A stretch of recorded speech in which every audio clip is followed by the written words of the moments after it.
Welcome to the Women in Cyber series on CISO Street. I'm happy to be here virtually, of course, with our guest, Helen Mohrmann. Hello, Helen. Hello, Lauren. And we have a Women in Cyber series that we publish on CISO Street, so I'm super excited. I met Helen on a panel for FutureCon and thought that it would be great to have you on CISO Street, so welcome. Thank you. Happy to be here. Yeah, so let's get started. And why don't you introduce yourself and tell the audience where you work and what you do? Okay. Well, I am the Chief Information Security Officer for the University of Texas System. I'm located in Austin, but we are comprised of 14 academic and academic healthcare institutions across the entire state. And Texas is a big state. So travel, once the pandemic has completely receded, will become part of my job again. Our institutions are extremely diverse. Our smallest institution has about 5,000 students. Our largest institution has 50,000 students.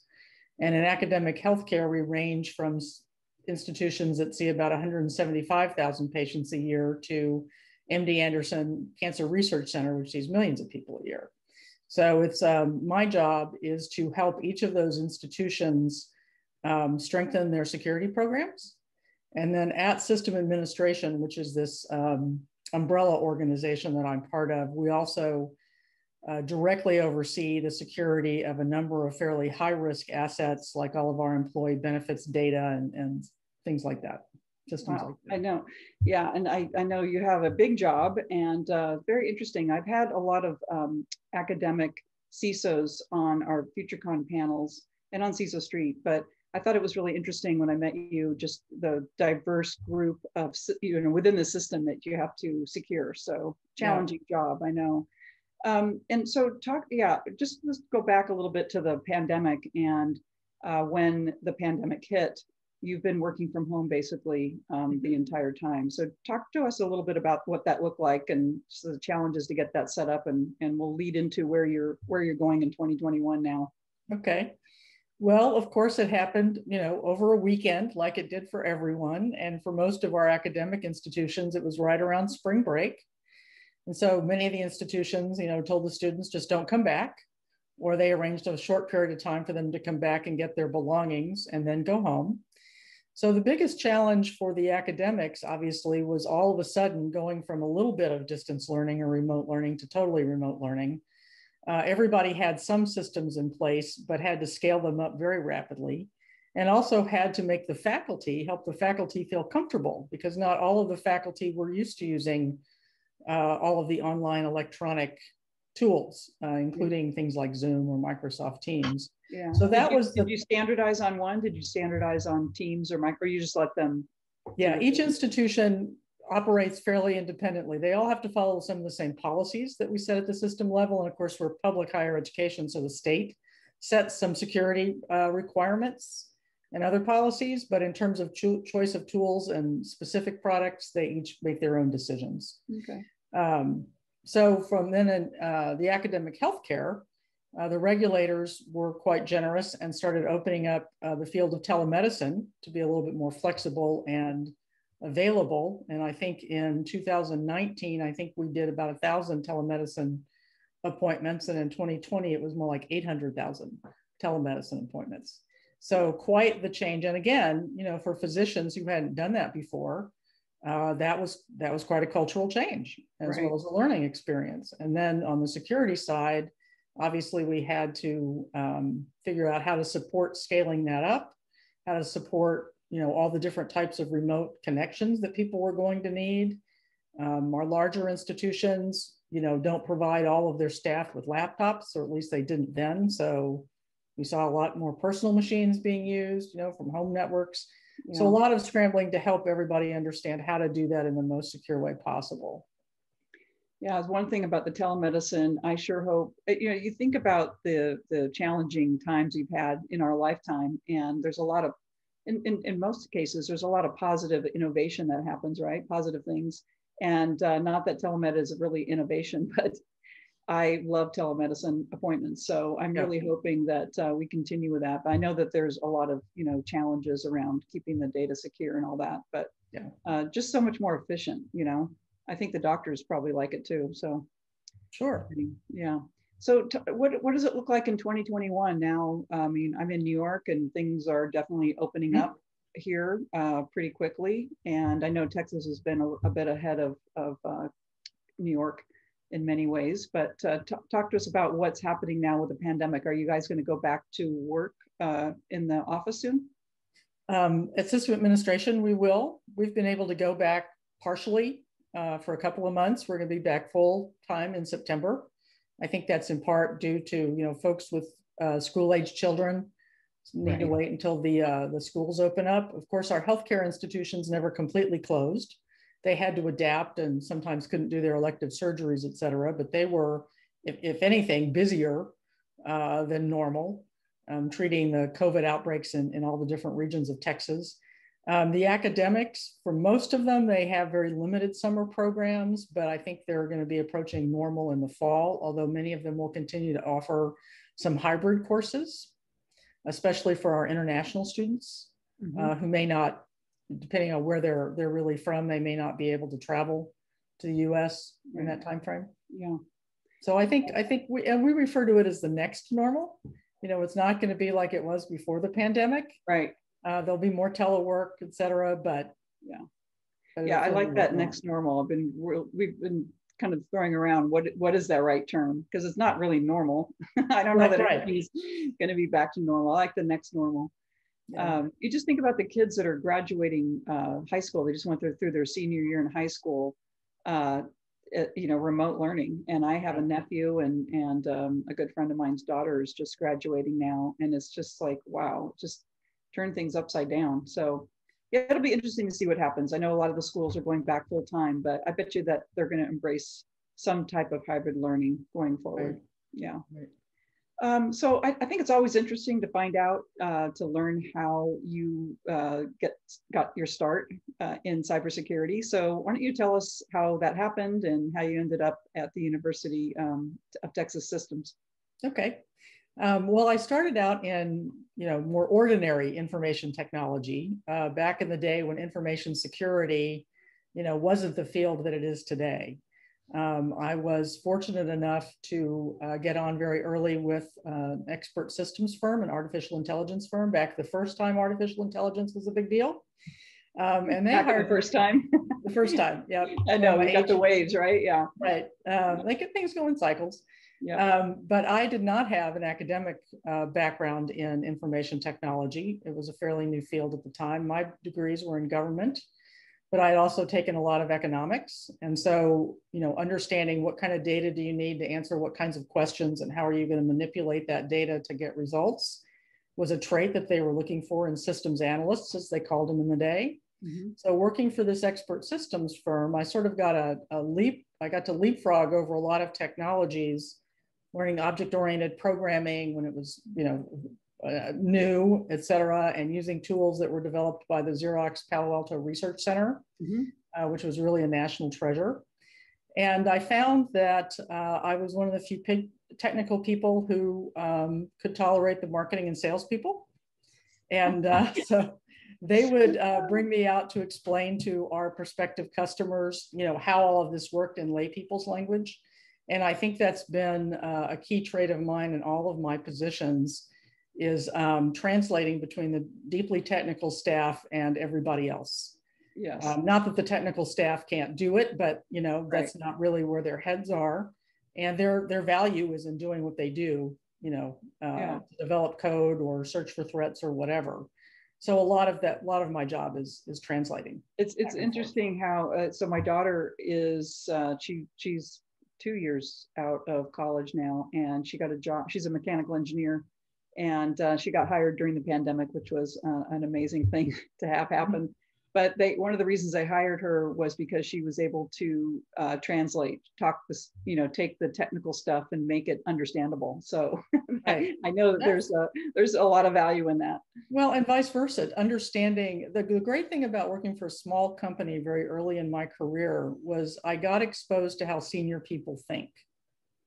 And I think being able to explain to technical staff what management is looking for and why various things are important to them is equally important as translating the technical stuff to management about why does it take so long and why does it cost so much are usually the first questions. But in terms of getting actually into security, as I advanced in information technology and information security became a bigger and bigger part of the job, I sort of gravitated towards that, in part because it was new or constantly changing. And in part because it really came to dominate the job that I had when I was the chief information officer at the Brookings Institution in Washington, D.C. They're a think tank, and they hire a lot of people who had senior positions in the US or foreign governments, and other nations wanted to read our email all the time and figure out what we were advising. We didn't do any classified work, but we were always advising people who were currently in administrations, on this, that, or the other thing. We also had people who worked a lot with dissidents in other countries. And so cybersecurity became a huge part of my job. Right. And it's a fascinating field. And then I decided I wanted to move back to my hometown, which is Austin. And I had some experience working in higher education at Cornell University as well. So when the job at UT System came open, that was in Austin, and it was in security, and it was education, I thought this is a trifecta. That's perfect. Yeah. Very good. Yeah, that's interesting. I think it's always interesting to see kind of the paths, the right turn, left turn that people take to, advance in their career. And, back in the day, it's like I was a programmer too, way back when. Who knew that I'd be, working for a cybersecurity company 20 plus years later. But I think, just for people that I run into and people, that talk about how to advance in their career, it's like you talked about really listening or learning what the leaders are thinking, right? And and helping kind of translate things. I think that's really an important point to take away, because I think that's a good way to advance your career in any capacity, right? One of the things I'm focused on right now is getting on a board. And so I've joined a group of women. It's called firstboard.io. And we're all focused on board-ready women focused on getting into boards. And so we often have speakers come and talk to us about what they're looking for board members, man or woman, but also women who are on boards. And you learn, it's like you learn how they think, you learn what's important to them, and always helps you get, I guess, more clarity and be able to present yourself more, because you're always trying to pitch yourself when you're, especially doing the going after a board position. So sure, that's interesting. So what did you like? Let's get a little technical in terms of COVID, and also let's talk about it on looking ahead in 2021. And how that's changed the threat landscape. You talked about the business email compromise, which is still going on, right? And I mean, many years before, it probably wasn't called business email compromise, but now it's like the number one ways that hackers can get into your organization. And we've got ransomware, and you name it. It's so prevalent now. So talk to us a little bit about what your perspective is on how COVID has changed that and what you're doing in 2021. I'm referencing that because we're getting past the pandemic now. So what's that look like? Well, I think, whenever, I mean, I've heard the reference that, your workers, your employees are your human firewall. Actually, I heard that on the FutureCon panel that I was on. And I like that term, because I think individuals, often don't realize how important they are and their behavior is to keeping everything secure. And I think when the pandemic started, and then as it evolved and, we'd have spikes and so forth, it would distract people in many ways, and I think make them more vulnerable to phishing. If you get an email, and what the people who create phishing emails tend to do is they want to create a sense of urgency, and they want to play on some sort of an emotion. Did you lose that package? Right. We did a phishing, or one of our institutions did a phishing simulation that offered early in the vaccination rollouts, offered a free or access to the vaccine, but you had to register within 30 minutes. Right. They got a tremendous, fortunately that was a fake phish that they did to try to make their users more alert. Right. But I think in times of stress, people are just more vulnerable to falling for that sort of thing. Yeah. And then, working from home and, you've got your kids who are doing remote work or remote schooling as well. Maybe you didn't have enough computers. Maybe you're taking a little liberty with our acceptable use policies about what you do with the UT machine. Or maybe if you didn't have an institution provided machine, then you're using a personal machine. So giving people a little bit of education, about how best to handle that. And it was a big challenge, obviously, for the security teams on how to keep machines patched when they're not constantly on the network. That was a big challenge for us. Yeah. So definitely. I mean, I can see it at our organization as well. Just, we have a lot of conversations around it. So, a lot of the CISOs that I've talked to are looking at, going in post-pandemic, implementing a lot more, I guess, rigor in their implementing a lot more rigor in their programs around it. It's an interesting conversation too around. We had a couple panelists talk about this last year about the risk that your employees presents to your organization when they're working at home, and where does the liability fall? So, when you're working in an office and you click on a link that is a bad link, then you don't even really think about my company just covers it. But there was conversation around when people are working from home and they have all these distractions and interactions, they're stressed out, they're more likely to click on something. Right. And there was conversation around the liability of that hack and what the financial part of it was, how it rested on the employee rather than the company. And I don't know about that, but I'm curious if you have anything to say about it or comment. No, I haven't really heard that conversation. When I talk to departments, when I go around and meet with groups of employees to talk about the importance of vigilance with your email, I often point out to them, because in most of our institutions, it's acceptable to use your work computer for what they call incidental use. If you're checking your Gmail account during office hours, that's okay. Yeah. Right. So I often remind them that if someone gets malware on your machine, whether it's UT's machine or your personal machine, they potentially have access to any of the personal information that you have stored in your browser, probably without even realizing it. Yeah. A lot of people get emails to their personal account if they've reset a password on some service that they use. And a lot of that, if they get into your machine, they can get into your personal email just as well as they can get into our email, the UT email. So but I haven't thought about the liability question. No. Yeah, it's interesting about the password, because I have been, it must be something going around, because I'm not changing my Instagram password, but I am getting notices in text. Click here to you need to change your Instagram password. And I'm deleting those texts immediately, but I'm like, oh my God, people probably think, especially, it's all about social media these days. People are like, oh my God, I need to change my password. And I bet you that there's a scam going around right now around that. So, I don't know. Could be. Yeah. Could be. So let's talk a little bit about women in the field, since it's Women in Cyber series that we have. And what have you seen over the years in your career about how things have changed and kind of what opportunities have come about, whether it's more or less in cyber in the time that you've worked in this career? Well, actually, in most of the jobs, both in IT and now more focused in security, I've actually been pleased to find women candidates, both in the technical ranks and in management positions. Not as many as men, but they're out there. I think there are also programs now focused on trying to recruit women into the field and get them started actually at a very young age. I think there are, high school programs now focused on helping, expose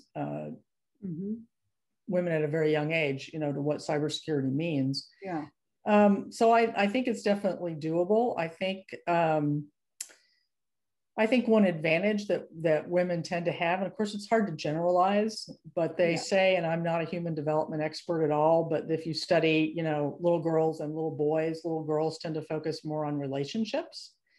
And I think that's very valuable in the workplace in any field, but particularly in cybersecurity, because so much of what we do does end up being, working with the business owners, that's right. CFO, other people who need to understand the risk of what they're doing. And I think women in general, hate to, and it's hard to generalize, but I think in general, tend to gravitate more towards that, or have developed the skills to negotiate and mediate and work through problems with the users who are, entirely dependent on what you're telling them. Yeah, that's so true. I really believe that, and just my experience, I've seen it as well over the years. But yeah, I feel like every time I've asked a CISO, and I've done a lot of CISO perspective interviews on CISO Street and talked to hundreds of CISOs in just our panels and whatnot. And if you ask them, what's the most important thing to do in the first 90 days of starting a new job as a CISO, or a brand new CISO coming in, what do they recommend? It's always get to know the business leaders across the whole entire organization, because you can't, lay the hammer down and say no to everything.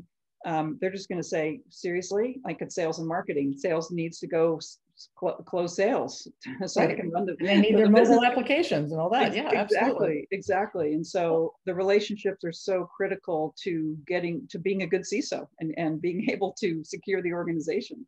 Yeah, and I think even in the lower managerial ranks, or even in the people who are still just strong technical contributors, and I've always thought that good technical people should be able to advance in their careers without becoming managers. I mean, if they're very good at what they do, they should continue to get more money and have private offices or whatever the perks are, work from home. But even there, the security people have to have good working relationships with the IT people, the people who are actually developing the applications, or trying to figure out the patching cadence or evaluating. It's always very important to be able to work with your counterparts in the IT organization. So yeah, just moderated a panel the other day, and our CEO was on it and talking about legacy software and how challenging it is. I mean, I'm from a software vendor at Excellion, obviously, and how difficult it is to get customers to upgrade off of legacy software. I mean, that's a whole series in and of itself. But at the end of the day, what one of the panelists said is, it all comes down to psychology. He goes, I hate to say, to bring it all down to that, but if you have a good psychological approach to it, you will come out better, because you have to understand different people's personalities and what motivates them, what challenges they have. And if you can bring that psychology to it, to the problem, to addressing, putting a good cyber program in, you'll do much better. And from a software vendor side too, when you're trying to get customers to understand why it's so important to get off legacy software, I mean, it's so loud and clear now with all the breaches that are happening in these systems that aren't secure. But the psychology part of it and the relationship building is really critical, and I 100% agree with that. Yeah, and I'm fond of saying that the bleeding edge isn't the new stuff; it's the old stuff you can't get rid of. That's true. That's so true. Yeah, but it's like, you would think it's so easy, just don't have that legacy software. But when you talk about the productivity tools that have been in an organization for 20, 30 years, super integrated, it's complex. It's not just easy. It's not as easy to say we're going to upgrade to the next system.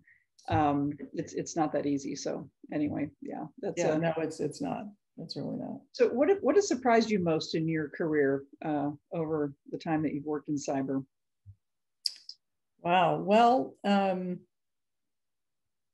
I think one of the things that continues to surprise me and also bother me quite a bit is that the software industry in general doesn't have a lot of skin in the security game. Now, obviously, if you're a security technology vendor, that's different, but a lot of the major names out there that provide everyday productivity tools or the large ERP applications, et cetera, they don't have any real liability if there are vulnerabilities in their software. In fact, there's often, or I think it would be very rare, if there's any contractual obligation as to how fast they have to fix them. And that, until the software companies really are more accountable. And I think President Biden's recent executive order is a step in that direction. Yes. It's really kind of hopeless because as long as, and although phishing is the major way that bad guys get into organizations, once they're in, what they're doing is exploiting unpatched vulnerabilities or using common software tools like PowerShell against us.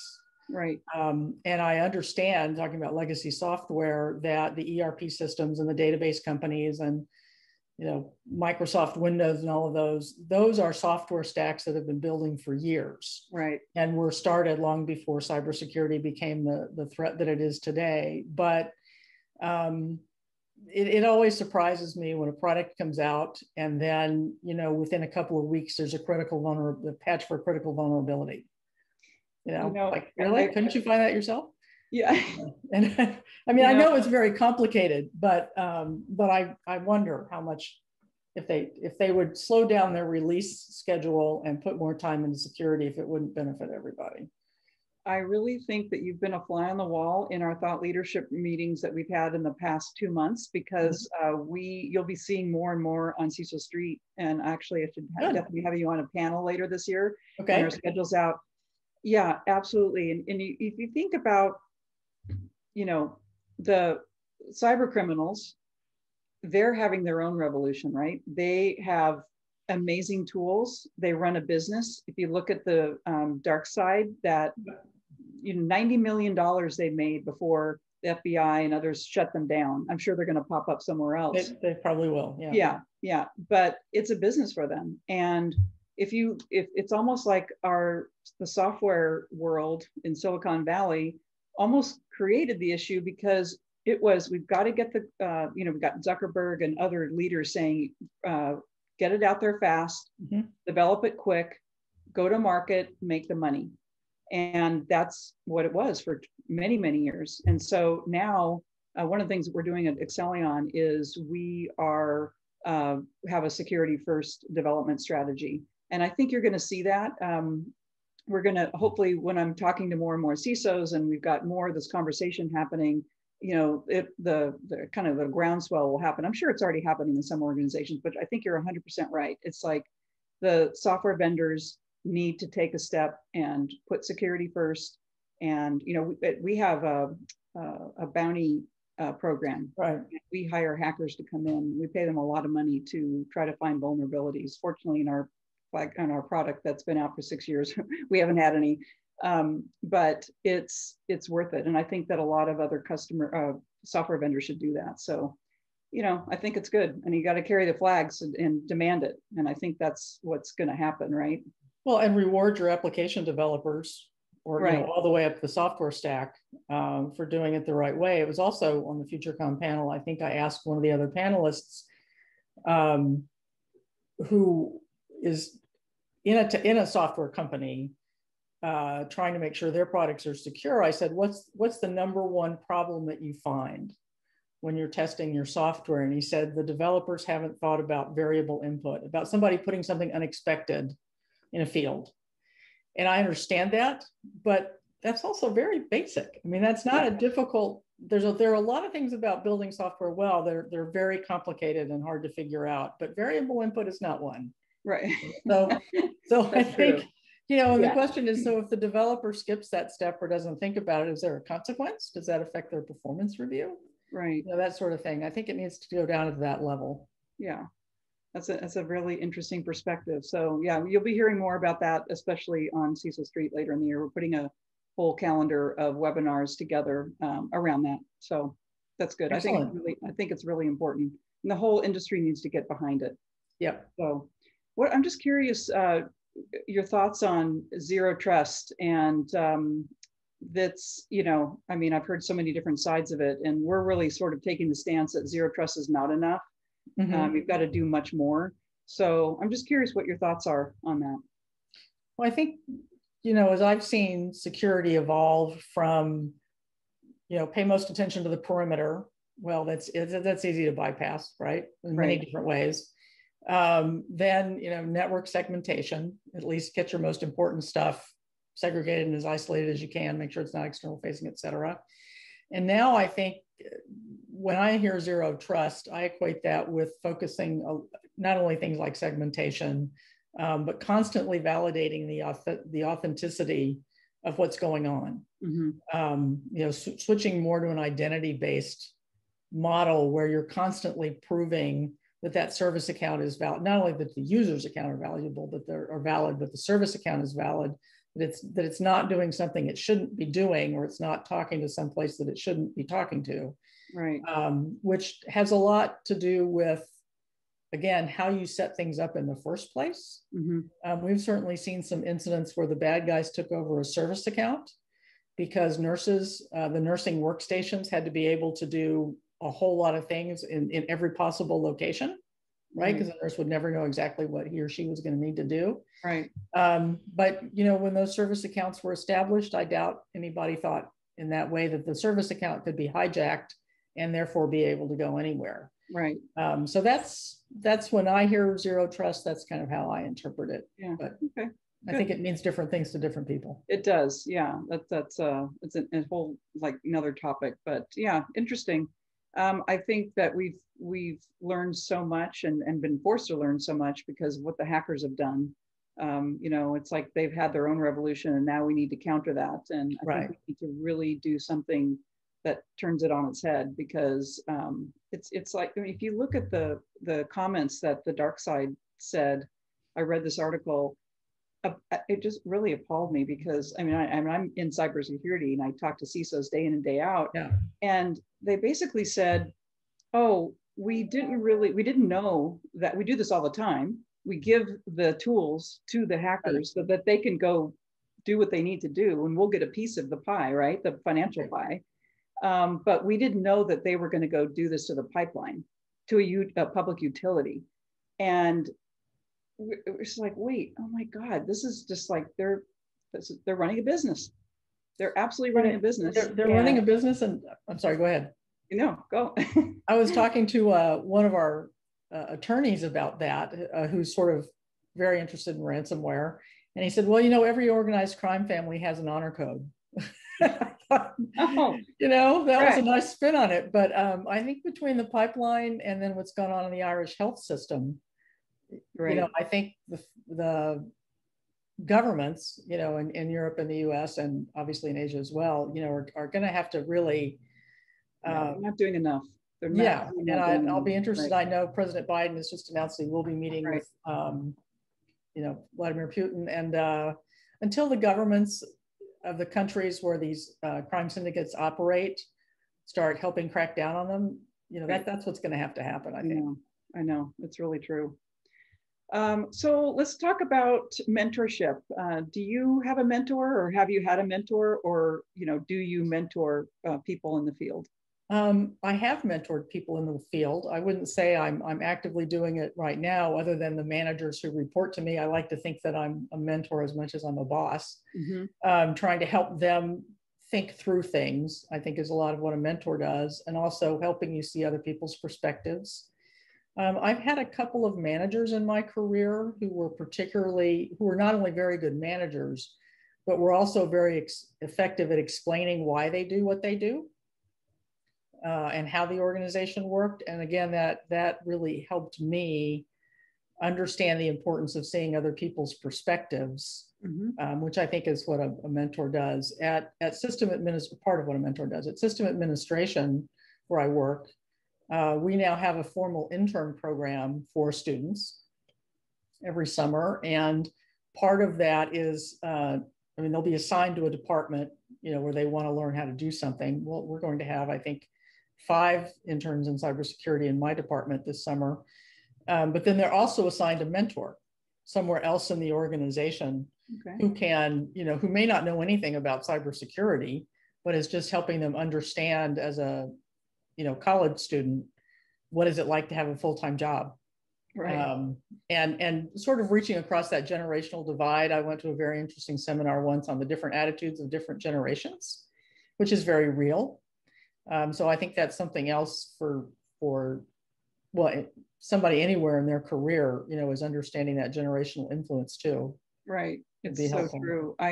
actually a couple of years ago, well, more than dating myself, but at my last job, I hired several, I think 5 people right out of college, a couple of them from the same college. They were friends, a couple are new. Oh, interesting. And, you know, it was a lot of work because I needed to train them. And, but a couple of interesting things happened. One day, after a couple months they'd been working there, they stopped by my office late, you know, like 6 o'clock or something, they were leaving. And they just popped their head and they said, we really, really appreciate working for you and working here.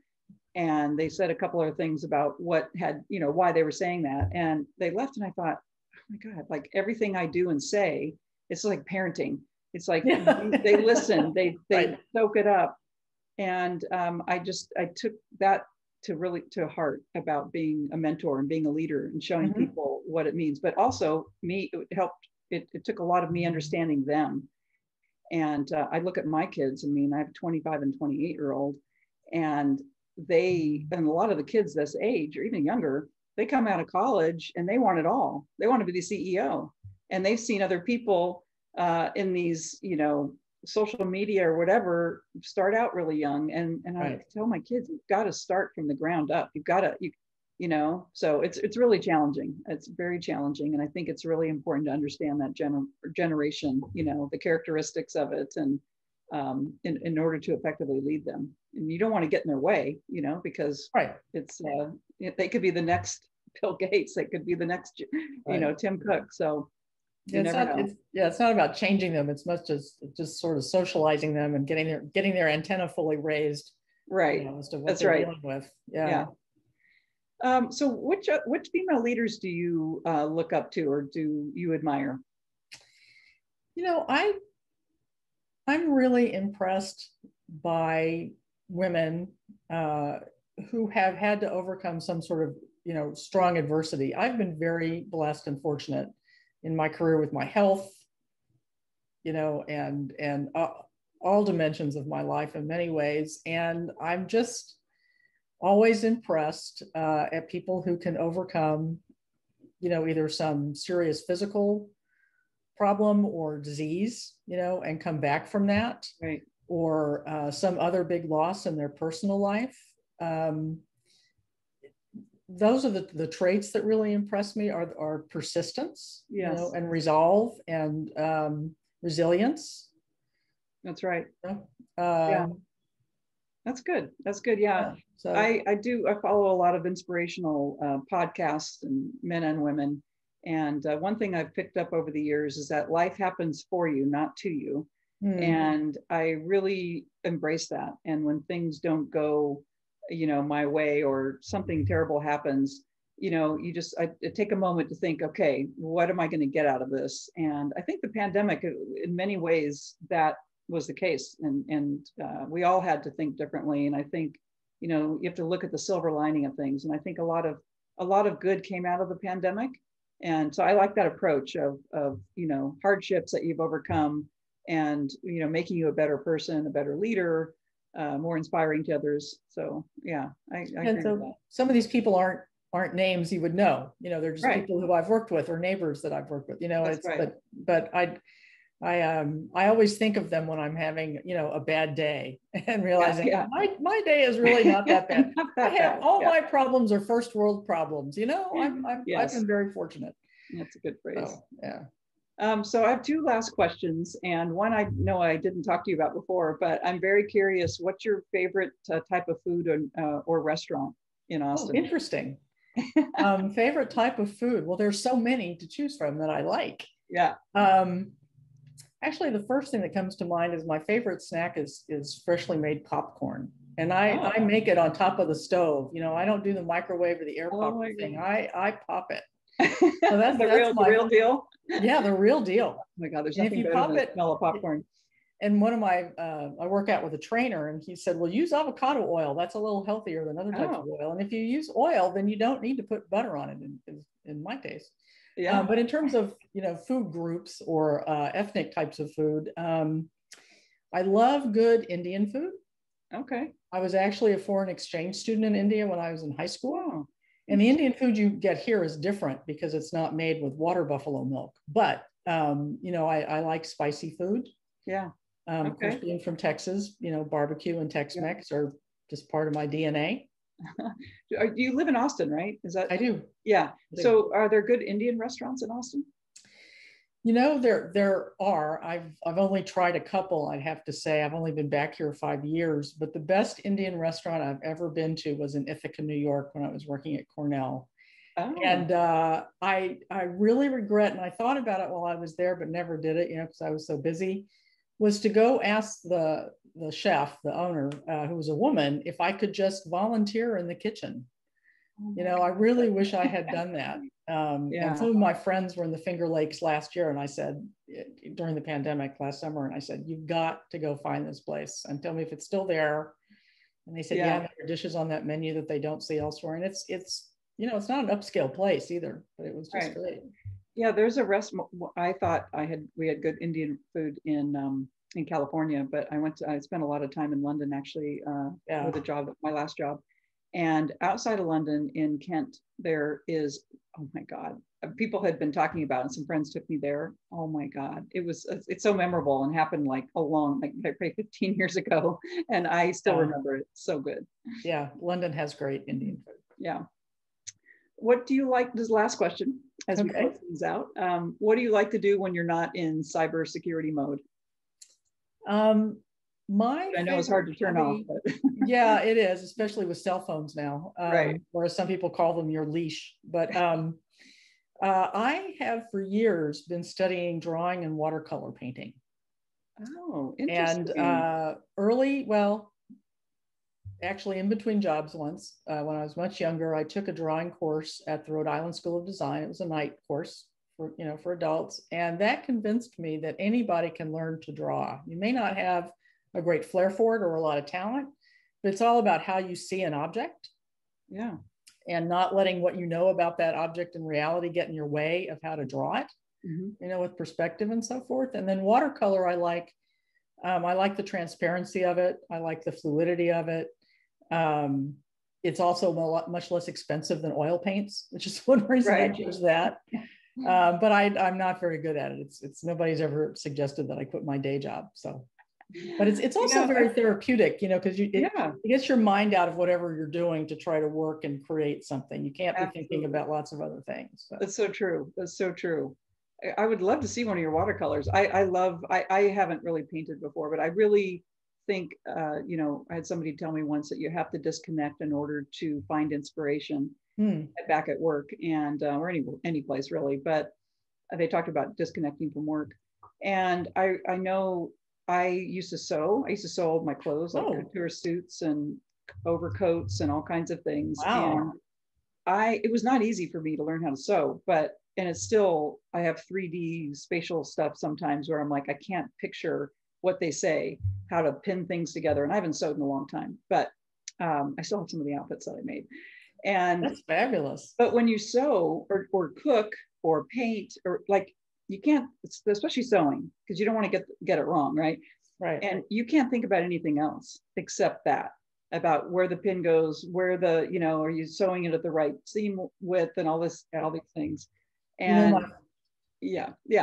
And I feel like that really helped. You know, you can't think about anything else. And when you were telling me about the watercolors and the drawing and the painting, that's good. You know, you get into it and helps kind of forget everything else for a little bit. So I think that's good. Yeah. Well, and one of my favorite shows is Project One Runway, and then they've got one out called Making the Cut. And it's so interesting to see what, you know, you give designers the same challenge and they come up with so many different things. Right. And the idea that they could fashion their own patterns is just amazing to me. I took sewing when I was in high school, but I don't think I would wear anything that I would make now. But, yeah, no, I took sewing in high school as well. I don't even think they do that anymore, but I didn't really take it up until, I mean, I don't know, until not maybe 25 years ago. And that was actually, you know, I'm old now, but yeah. So a girlfriend of mine was a seamstress, and she was my boss at the time. And so she actually got me into it. And I thought, wow, I can do that. So we went to London for the first time, and all three of us made a coat, because we absolutely had to have a coat, a new coat And I didn't know about sewing the seams a certain width or whatever. And so my coat was too big, but I didn't care. I took it with me. It was really fun. So I feel like people should have some type of hobby like that where you can't think about anything else, because it does clear your mind of other things. Yeah. You know. Yeah. No, there's one other thing I'd like to say to your audience about mentorship and building a career, and that is, it took me a long time to feel comfortable asking for help. I'm not sure what it was about, my DNA or my nurturing, that I just, kind of felt like I had to figure everything out myself. And when I finally learned that it was okay to ask for help and that people were actually usually very glad to try to help you, yeah, it made a huge difference, and it was a huge relief, that you could admit what you didn't know and ask for help. So I should have mentioned that earlier, but that is a really good point. And I think that in any part of your career, whether you're starting out, whether you're moving jobs or you're advancing, or just trying to do a good job where you currently are, I think asking for help and kind of leaning on your peers is really important. And in the CISO world, I've talked to so many, especially at the beginning of the pandemic. They sort of came out of the woodwork. Before the pandemic, it was very difficult to get people to sign up to do a panel because all of it was in person. It wasn't they didn't want to do it. It was just they were super busy. Getting them to the location was the issue. But when the pandemic hit, I had more people want to do a panel than I could handle. I mean, I literally was so busy for months. And I realized after talking to many of them over 3 or 4 months, they were craving networking. They were craving talking to their peers. And a lot of them were like, they didn't know what to do. I mean, everybody was thrown a curveball, right, with the pandemic, and they were all asking each other for advice or tips or, what to do. And I thought, wow, that's super interesting. I mean, these were really high level at big companies. So I think you're really right on that asking for help is important, and a lot of people are afraid to do that. So that's one thing I like about working for UT and working in education is the collaboration. Our CISOs for all 14 institutions meet once a month, for an hour. And then pre-pandemic, we were meeting in person for a day, twice a year, and we'll go back to that. But that's a lot about, sharing what's going on in your organization and how did you handle this? And right. And then there's a listserv, that they can communicate on anytime. And it's extremely helpful. And I found I was in financial services before I went into higher education. And it's changed now because the threats are so great that I think companies do collaborate on security problems who are otherwise competitors, all the ISACs that have been formed. Right. But it was always true in higher ed that people would share what they were doing, because it doesn't have the sense of competition if you're talking to somebody at, the Ohio State to share your secrets about IT. It's not the same as when you were in banking. Right. So that's one of the great things about higher ed, I think. Yeah. One of the panels that I recently did, we had an executive from FireEye who obviously work with a lot of companies that are breached. And they were saying at the end, I said, what 3 tips would you give the audience on building a better incident response plan? And one of them, and they all sort of agreed on this, is that we all have to share. We all have to come together. If we're gonna beat these cyber criminals, we can't do it on our own. We have to come together and share what we've learned, lessons learned, and pull our minds together in order to beat this. And comes back to your point of just mentoring, sharing, getting people together. Otherwise, we're not going to be able to fight this and win. So it's a really challenging time. So anyway, I loved having this conversation with you. Thank you, Lauren. That's great. Very good. Thanks. I really appreciate all your candid information and responses. So with that, we'll close out this Women in Cyber series, and we'll see you next time.